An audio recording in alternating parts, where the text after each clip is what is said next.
มุดมุดมุดมุดไก่จน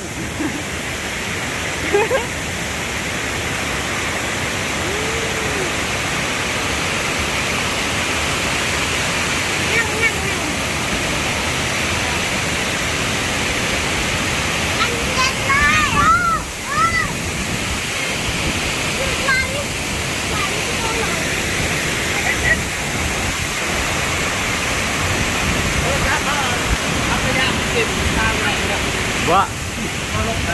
เบิ่งเอาสิลงมา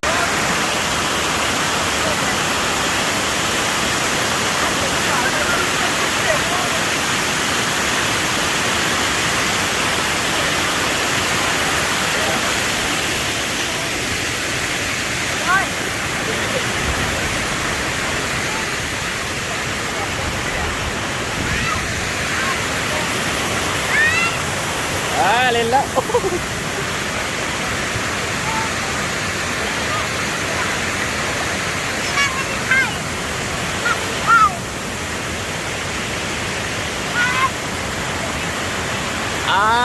จ้า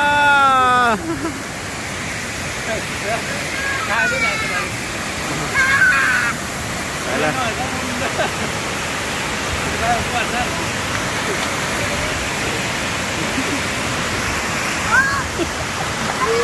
ลงวิทน้ำได้จะต้นวิทน้ำได้เฮ้ยแต่มันใกล้กับพนังเลยเนาะโอ้ถ้ามันใกล้ตัวเมืองเองคนหนึ่งปีลายแหละอยู่ไกลเลย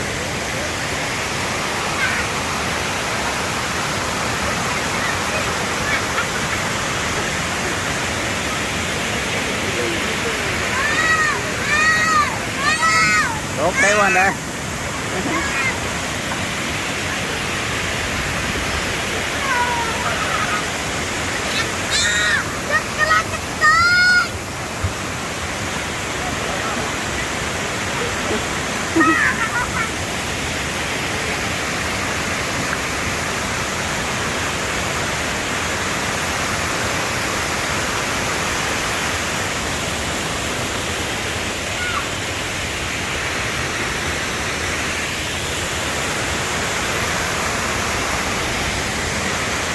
ไปหูบป่ะ